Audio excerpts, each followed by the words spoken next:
Amigos queridos, convidamos a todos a nos recolhermos em oração, silenciar o burburinho íntimo, pacificar os sentimentos, para que as vibrações sublimes possam alcançar sintonias felizes, irmos ao encontro dos nossos irmãos em humanidade, que tanto quanto nós mesmos necessitam do amor, da verdade e da caridade. Que sejamos, cada qual de nós, instrumentos dignos e úteis a serviço do bem, em favor de todos. Que estejamos profundamente felizes por tudo que a vida nos oferece, pelos momentos grandiosos de paz, esperança e alegria, quanto aos momentos menos felizes, em que somos convidados a testemunhar a fé e a exemplificar o perdão. Ensina-nos, Senhor, que as vossas sábias lições possam ser vivenciadas em nossos corações e formarmos a grande família fraterna da humanidade da Terra. Assim, Mestre amado, sentindo a presença honrada dos seus tarefeiros, benfeitores humildes da humanidade da Terra, iniciamos as reflexões desta manhã com profunda gratidão a Deus. Obrigada, Senhor, e que assim seja.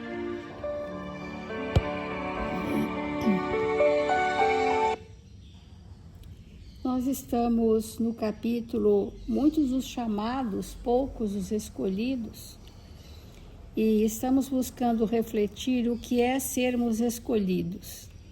Numa mensagem de Emmanuel, ele disse que os trabalhadores da última hora já são os escolhidos. E escolhidos não para o deleite do reino de Deus, escolhidos para a frente de trabalho na seara de Jesus, onde através dos testemunhos, experiências íntimas ao longo de algumas reencarnações, nos farão ou nos faremos verdadeiramente escolhidos. Então, escolhidos para quê? Escolhidos para desenvolver nobreza de sentimentos. E a nobreza de sentimentos, os mais vivos sentimentos que o espírito adquire, em primeira instância, é no reduto familiar. Nós vamos dizer que o lar é a primeira célula social onde o espírito reencarnante vai aprender os padrões morais de que necessita. Por isso a gente chama o nosso lar de escola. O planeta Terra também é uma escola, é um grande educandário. E cada lar representa uma sala de aula neste grande educandário. Então, muitas vezes nós precisamos de um arranjo de vinculações naquela fase que estamos enquanto espíritos em evolução, e outro século nós precisamos de estar com outro tipo de contexto e pessoas que vão nos ensinar as outras sábias lições. Essa é uma escalada. É muito comum nós também entendermos que na família de origem, vamos chamar injunção reencarnatória, essa injunção, ela é temporária, a necessidade dela para nós, quando os nossos maiores compromissos serão na vida adulta, já na nossa família constituída. As grandes provas, muitas vezes, acontecem muito mais depois do casamento, na família constituída, do que às vezes na família de origem, que ficamos até a juventude e logo saímos para alçarmos outros estágios evolutivos. Então, esse item do Evangelho, todo aquele, pois, que ouve essas palavras que eu digo, e as pratica, será comparado a um homem sábio que construiu sua casa sobre a rocha. Ou seja, edificou a estrutura do lar, porque estamos falando do lar sobre a rocha, edificou a estrutura do lar em valores. E esses valores que a gente pode ter aprendido ou não na família de origem, nós vamos chamar de padrões morais. Então, imprime na formação da nossa personalidade os padrões inerentes àquela família consanguínea. Depois, não é uma fatalidade, portanto, depois nós podemos mudar totalmente aqueles padrões que imprimiram em nós o que somos hoje. Então, nós temos livre-arbítrio. Quando nós desconsideramos esses parâmetros, nós agimos como um homem insensato que construiu sua casa sobre areia. Há pessoas que a vida inteira reiniciam relacionamentos baseados em atrações, ilusões, entretenimentos, interesses, várias questões que não são uma estrutura íntima de sentimentos fortes como benevolência, indulgência e perdão das ofensas, que é a definição da caridade. Então, ontem nós começamos uma lição de Emmanuel na seara doméstica, que é do livro Estude Viva. Quando Emmanuel, ontem já falamos sobre isso e queremos reforçar. Nós somos irmãos, filhos de um único Pai, que é Deus. Mas até hoje a humanidade não sente isso, não vive isto. Isso passou a ser uma fala totalmente vazia.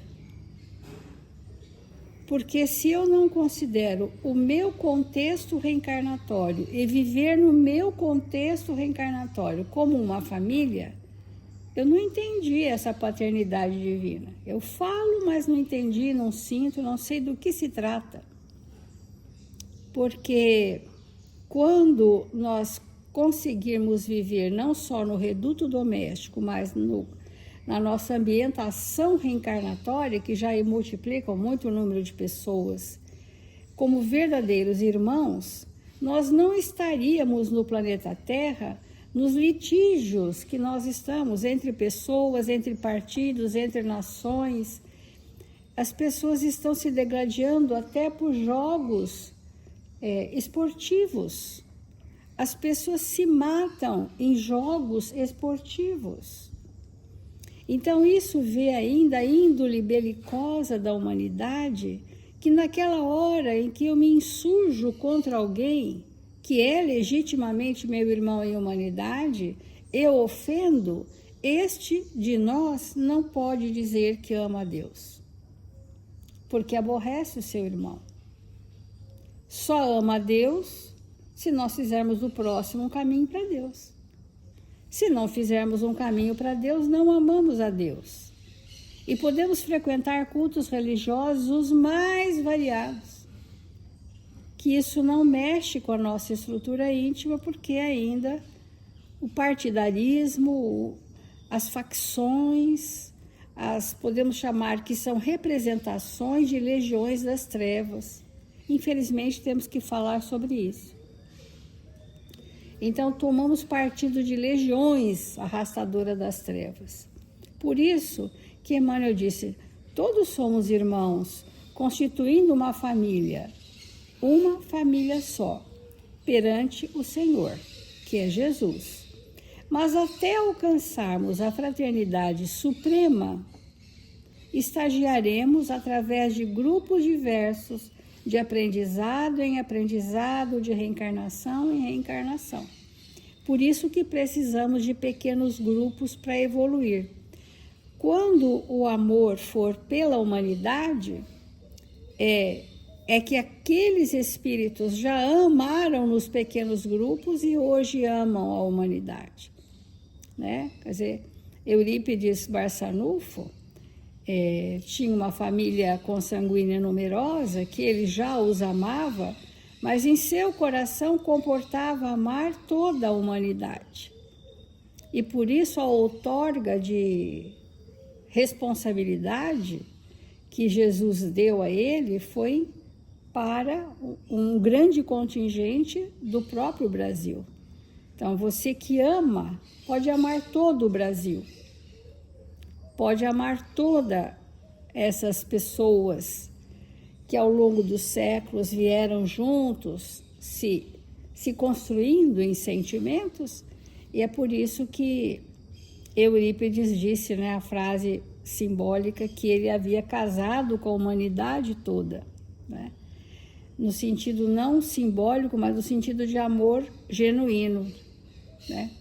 E nós outros estamos com 4 ou 5 que fechamos a porta e aquelas pessoas têm o nosso sobrenome, aprendendo a lei do amor.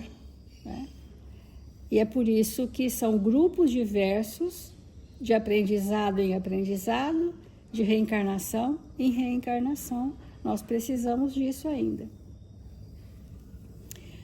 Os relacionamentos familiares, nós observamos, está faltando um fator muito importante da construção do sentimento, que é a intimidade entre os espíritos. Não havendo intimidade, as pessoas não se expondo como elas são, não havendo um conhecimento profundo que só a intimidade nos confere, aquelas relações são convivências. Convivemos socialmente, nos respeitamos, damos conta de deveres, mas não há intimidade de espírito para espírito. Então, Emmanuel disse, temos assim no cotidiano a companhia daquelas criaturas que mais entranhadamente se nos associam ao trabalho. Quem são esses espíritos mais entranhados com o nosso ser espiritual? Chamam-se esposo ou esposa, pais ou filhos, parentes ou companheiros ou companheiras, aquele reduto mais íntimo. E por isso mesmo, nós somos defrontados em família pelas ocasiões de provas ou de crises em que nos inquietamos, gastando tempo e energia para vê-los na trilha que consideramos como sendo a mais certa. Os confrontos, eles são ainda necessários, porque para eu polir arestas, precisa ter, às vezes, um confronto. Mas esse confronto vai cedendo lugar a um outro sentimento, que o primeiro deles, para que um relacionamento se edifique, porque estamos falando de um lar sobre a rocha, é a tolerância, que parece uma coisa simples, mas não é. A tolerância é uma flexibilidade de compreensão das características daquela pessoa. Uma tolerância. Eu ainda não aceitei profundamente, mas eu tenho tolerância, eu suporto, eu tolero, e aí vem o sentimento. Com esperança de mudanças, ou com aceitação do outro como ele é, ou com exercícios do perdão que eu preciso ter para com ele. Então, estamos falando quais tijolos vão compor esse alicerce. Que nome tem as bases dessa rocha? Para que eu possa ter clareza e não fique na fantasia. Mas qual é o alicerce que nós aqui em casa já construímos? É importante a família, o casal, os filhos, os parentes. Qual o nosso alicerce? Aqui em casa nós temos bastante tolerância uns com os outros, ou desenvolvemos o respeito pela diversidade, ou estamos compartilhando para vencermos o egoísmo com a fraternidade. E assim nós vamos identificando que o mais importante na nossa existência é termos relacionamentos. É o mais, a gente pode ter habilidade disso, daquilo outro, exímio naquilo que faz, E tudo isso tem a sua relativa importância, mas não é fundamental para a evolução do ser espiritual. Então, se já conquistamos, porém, mais amplas experiências, é forçoso, a fim de ajudá-los, cultivar a bondade e a paciência com que noutro tempo fomos auxiliados por outros. Quando a gente vai desenvolver um sentimento valoroso, nobre, nós podemos pensar assim: será que eu já recebi esse sentimento de alguém? Quem foi um espírito que me ensinou, pela sua bondade, a ser mais bondoso? Quem foi a pessoa que, por ser tão justa, me incentivou a construir em mim a justiça ou a honestidade? Quem foi o espírito que, diante de uma dor suprema que eu passei, me acalentou?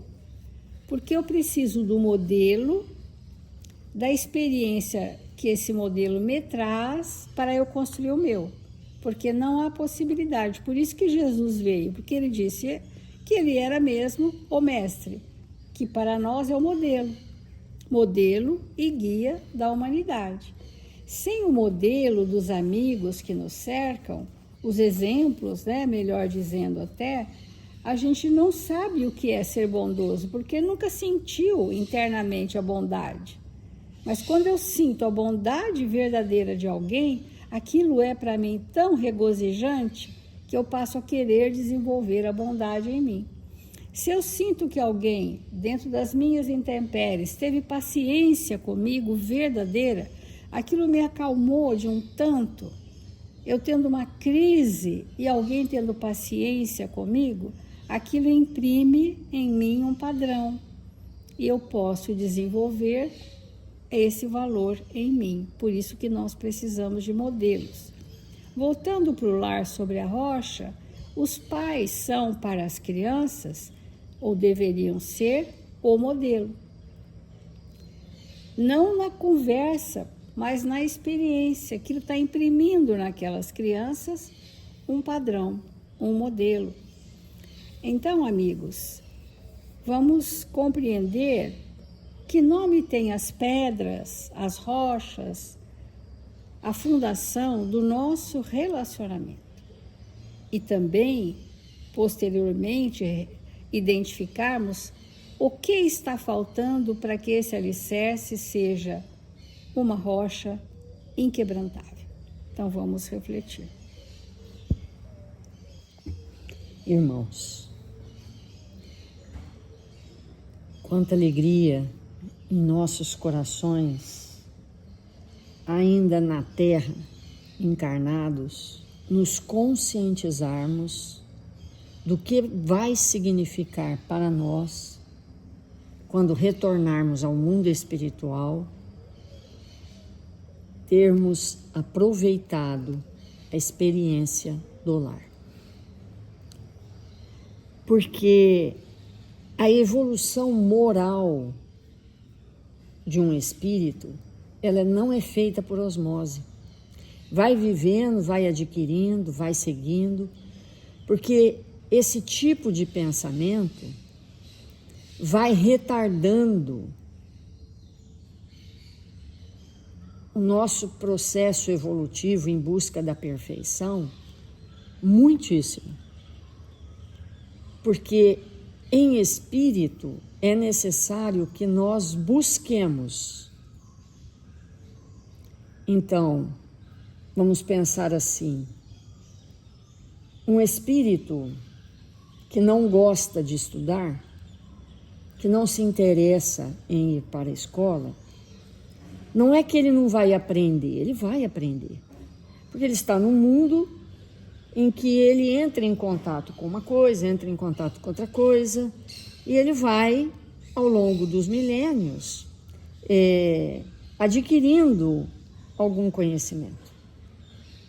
Mas é completamente diferente daquele espírito altamente curioso, interessado, que se põe na escola, que tem um ritmo, que gosta daquele ambiente, aquele patrimônio intelectual se instala muito rapidamente, enquanto que para o outro vai se instalar, mas ao longo dos bilhões de séculos.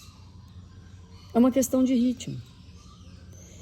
E da mesma maneira, a parte moral também funciona assim. Se eu não buscar entender, eu vou ser arrastada para um entendimento ao longo dos bilhões de reencarnações. Mas eu não sei se é essa a minha necessidade, ou se eu já poderia compreender e buscar algo agora. E nós temos afirmado que as nossas reencarnações, elas se processam inicialmente no lar.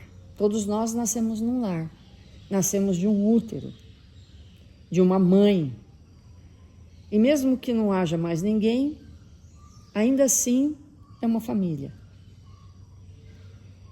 E obviamente que não existe apenas a família consanguínea, a família constituída, mas existem outras famílias que nós abraçamos, que nós criamos, que nós construímos, até que nós vamos fazer parte da família universal. Por isso que Jesus disse: quem é meu pai, quem é minha mãe, quem são meus irmãos? Porque para Jesus, a família dele é a humanidade. Nós também vamos chegar nisso. Mas até que a gente chegue nisso, nós precisamos ter uma família consanguínea, uma constituída, não só uma vez, mas trilhões de vezes. E o que é absolutamente certo? O que é absolutamente certo?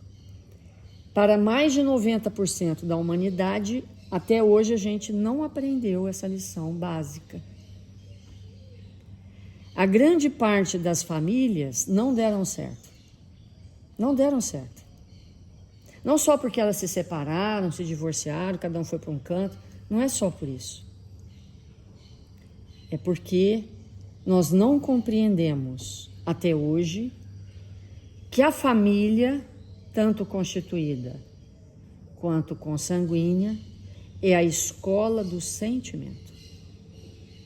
Sentimento nós vamos desenvolver na escola chamada lar.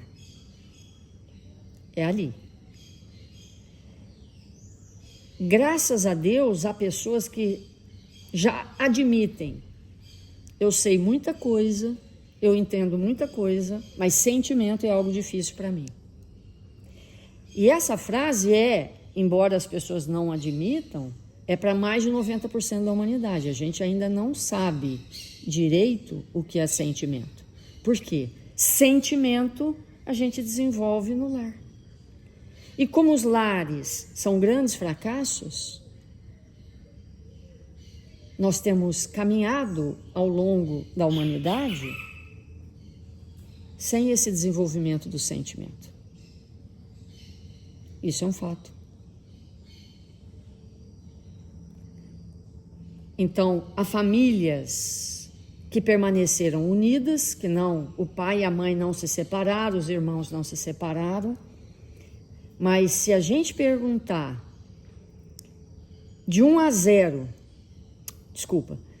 10, qual é o nível de sentimento que se tem por aquelas pessoas do lar,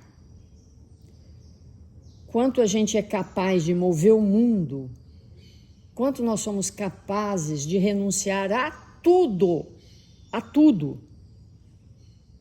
porque o amor, ele é caracterizado pela capacidade de renúncia. Quanto nós somos capazes de renunciar a tudo por essas pessoas. Isso é o amor. Então, a gente não é capaz de renunciar a umas férias. A gente não é capaz de renunciar coisas bem basiquinhas, denotando que até hoje, e nós estamos na Terra há pelo menos 40 mil anos, até hoje a gente não desenvolveu isso. suficientemente, porque se nós tivéssemos desenvolvidos os sentimentos, nós não estaríamos na Terra. Não estaríamos na Terra, porque os habitantes da Terra são espíritos que ainda não desenvolveram suficientemente os seus sentimentos. E é no lar. Então, compreender isso em profundidade é uma maturidade espiritual. É óbvio que a maior parte das pessoas que nos ouvem nesse momento não vão concordar. Não vão concordar. Por quê? O orgulho não deixa. Só que é a verdade. É a verdade. Abaixo do nosso planeta, só mundo primitivo, né? Só mundos onde ainda estamos metamorfoseando da condição animal para a humana. E acima de nós, milhares de mundos extraordinários, de beleza incontável. Então, tomar essa consciência de que o nosso lar é um ambiente onde se estrutura sentimentos e dar foco 25 horas nisso, que é só isso que é importante, é totalmente inovador para nós. 100% inovador. Até ontem, a gente não sabia que o lar é a escola do sentimento. E é por isso que eles fracassam. E Emmanuel, então, vem nos trazer inúmeras reflexões sobre esse sentido para que nós possamos verdadeiramente ampliar nosso entendimento.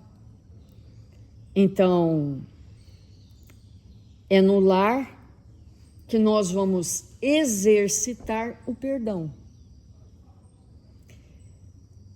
Quantos de nós ficamos de mal de um irmão, de um pai, de uma mãe, de um avô, de um tio, porque aconteceu tal coisa? Mas o lar é a escola do sentimento, é a escola do perdão, é a escola do entendimento, é a escola da fraternidade, da aproximação, de nós deixarmos de ser os espíritos isolados que sempre fomos.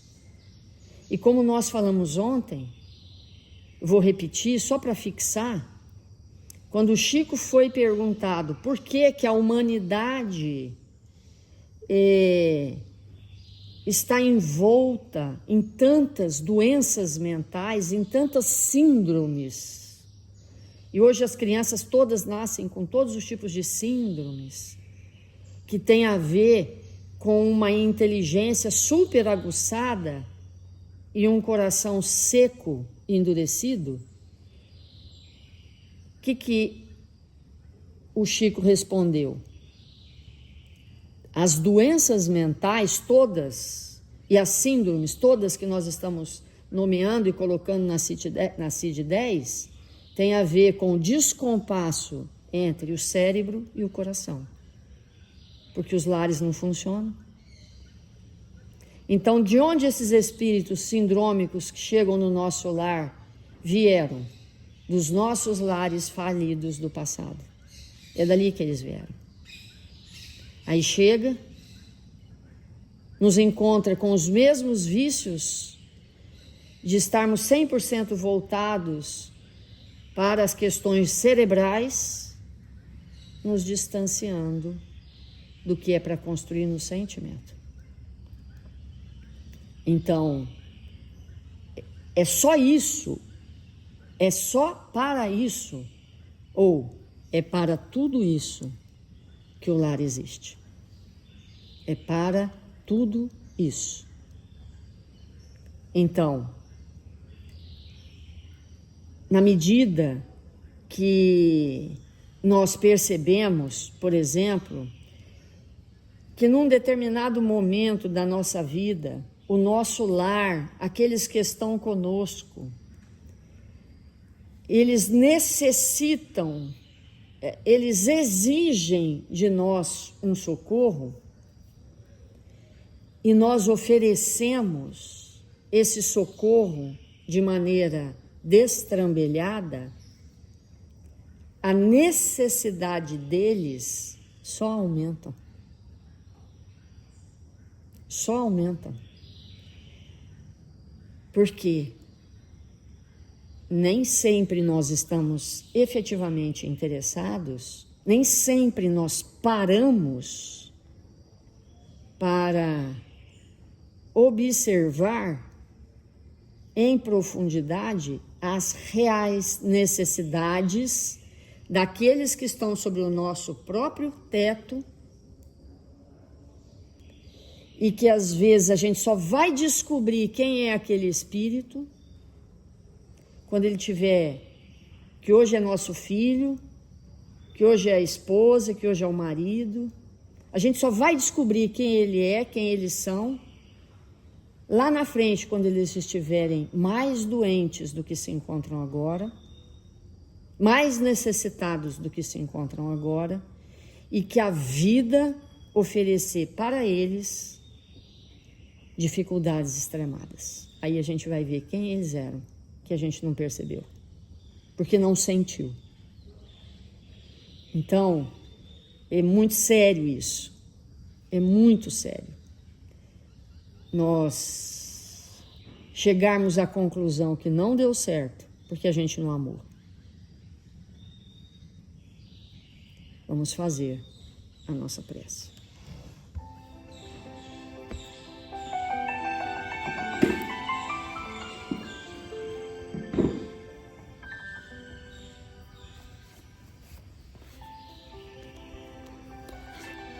Deus, nosso Pai, Jesus, divino amigo das nossas vidas, nós estamos aqui te buscando a presença, Senhor, para que nesta hora abençoada do nosso dia possamos estar uns pelos outros, como o Senhor nos tem ensinado. 1000 vezes obrigado, Pai, pela sua presença, pelo seu amor. Que tenhamos a capacidade, o bom ânimo, de nos fazermos espíritos melhores a cada dia. Que nós possamos aproveitar essa escola chamada lar, para desta vez nos fazermos mais luminosos, mais lúcidos.